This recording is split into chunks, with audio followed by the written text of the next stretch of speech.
Mambo yameanza kurudi nyuma baada ya kuwa tayari kafu inafanya marejeo ya sheria na kanuni na baadhi ya makosa ambayo yaliwahi kufanywa katika michezo. Sasa tulivyoshuhudia kwamba Senegali akivuliwa ubingwa na kupewa Morocco kwa sababu za utovu wa nidhamu ambao ulitendeka ndani ya uwanja. Makosa makubwa sana, yes, lakini kile kilichotokea ni kwamba referee ndiye ambaye alitakiwa kumaliza mchezo, lakini hakuweza kumaliza na hivyo Senegali akawa bingwa. Sasa baada ya marejeo, kamati ya maadili na moja kwa moja imeidhinisha na kuridhia kwamba tayari Morocco apewe ubingwa. Sasa hoja za msingi ziko hapa. Ukija kuangalia katika mambo mengi ambayo yalifanyika, mfano Simba kwenye finali za CAF Confederation Cup kwa maana shirikisho,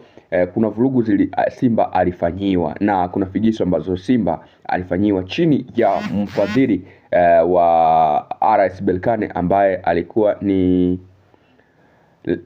Fauzi Lekjaa. Fauzi Lekjaa bwana ni miongoni mwa watu ambao ni hatari sana. Yaani Fauzi Lekjaa ndio mlezi au ndio rais wa klabu ya RS Berkane.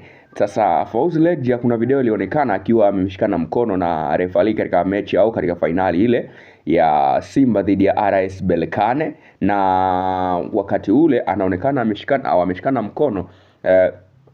Basi hiyo ilileta taswira zingine kabisa kwamba inawezekana kuna viashiria vya rushwa pale. Kwa sababu kwa nini yeye awe karibu na referee wa mchezo akiwa yeye ni meneja au rais wa klabu ya RS Berkane? Na hilo nalo likawa ni swali la kuulizana, kwa maana ya haiwezekani kwamba mwekezaji mkubwa wa klabu kama ile RS Berkane kwenye picha za marejeo anaonekana yupo na marefali, alafu baadaye Simba Sports Club wanapata goli linakataliwa. Sasa hiyo ikadua taharuki na imefufuliwa upya baada ya maamuzi ya kafu kuweza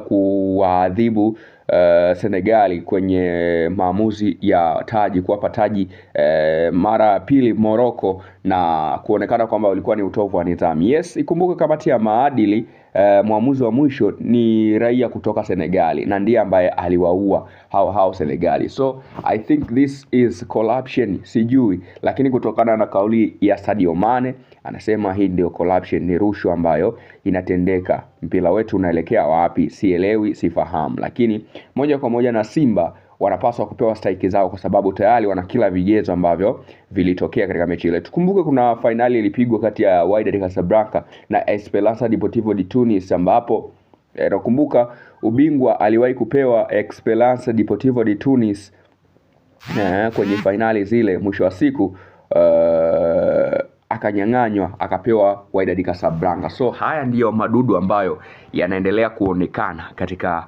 michuano ya CAF Confederation na CAF Champions